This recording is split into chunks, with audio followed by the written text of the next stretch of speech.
How you doing? My name is Alan, and today I'm going to be talking to you guys about pole vaulting. Pole vaulting and a little bit about its history. I'm going to talk to you guys how exactly pole vaulting works, the physics to it, and I'm also going to share to you guys my personal experiences, things to do, things to avoid, and all that. Let me start off to you guys about talking about a little bit of a history where pole vaulting originated from. Pole vaulting started off in about South America and then also in Europe, where people lived in marshy areas. And in order to cross rivers and areas, they needed some kind of a method to cross over them safely. So they actually used poles to plant and jump over the water areas. And that's basically the most earliest recorded pole vaulting there is. But then in 1850, Germany finally recognized it as a national sport. And after that, it made its way to become an Olympic sport, to be internationally recognized.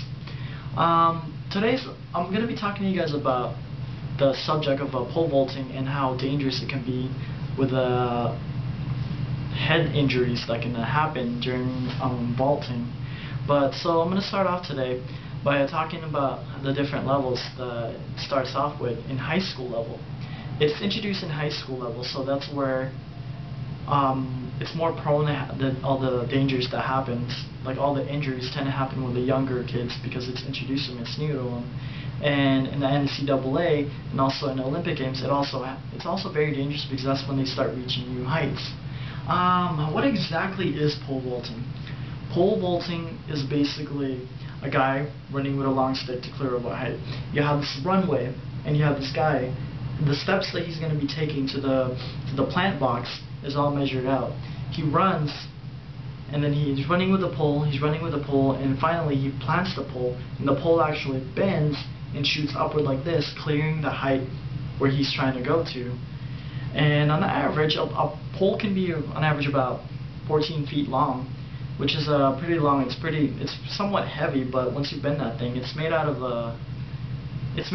fiberglass, so it actually enables to bend, and it bends a lot further and it shoots them up further. So it's a lot better than what they used to use, which actually was bamboo or aluminum poles, so it's a little bit more safer. But it's still a lot of dangers involved in pole vaulting, especially with hitting your head.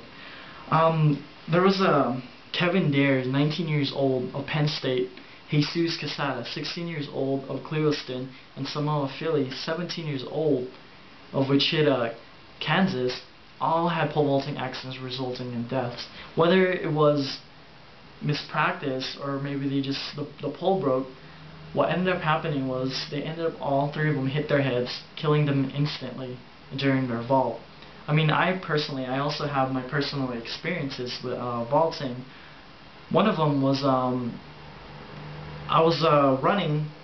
I vaulted. You know how I showed earlier a good vault goes like that. I was running, and then I bent my pole, but instead of shooting me upwards, it actually shot me out this way into the runway where I was just at, and I ended up losing balance. I tried catching with my feet, but the height, I was way too high, so I lost balance. I ended up landing on my back. It kind of hurt, knocked out the air out of me, and that was really dangerous. And another injury that happened to me was I was running, I was planting my pole, I bent it, but once again, my steps were off, I think, and in the middle of the bend, instead of trying to shoot upwards, I ended up trying to cancel out of the vault, and I tried stepping down, but in the process of trying to stepping down, I lost grip, so my pole actually shot back at me. It shot back and smacked me right in the forehead. That one kind of hurt a lot too. And those two things that happened to me don't compare to what has happened to the three guys that died, because they hit their head because they all weren't wearing helmets. I mean, granted that some argue that wearing a helmet might also increase the chance of distracting a vaulter because it is kind of heavy, you're running around, you know. But ultimately, helmets can save lives. Any skill level, it will save lives. More importantly though, in the high school level where it's being introduced, kids should be wearing helmet. Two of the guys that died could have been saved in the high school level if they were wearing a helmet, and the guy in the college, he also could have been saved if he was wearing a helmet. The helmet rule should be made mandatory just because it's a simple fact. It'll just save lives, you know. But in conclusion, I definitely think that it's a really awesome sport. But just many lives can just be saved just because of just wearing a simple helmet. I mean, I encourage you guys to like go out there and check out this sport. I don't think there's any like intramural pole vaulting, which would be really cool though. But if you go head down to your local high school during track season, they actually have vaulters out there. You can even check out the ASU team during track season. These guys are really amazing.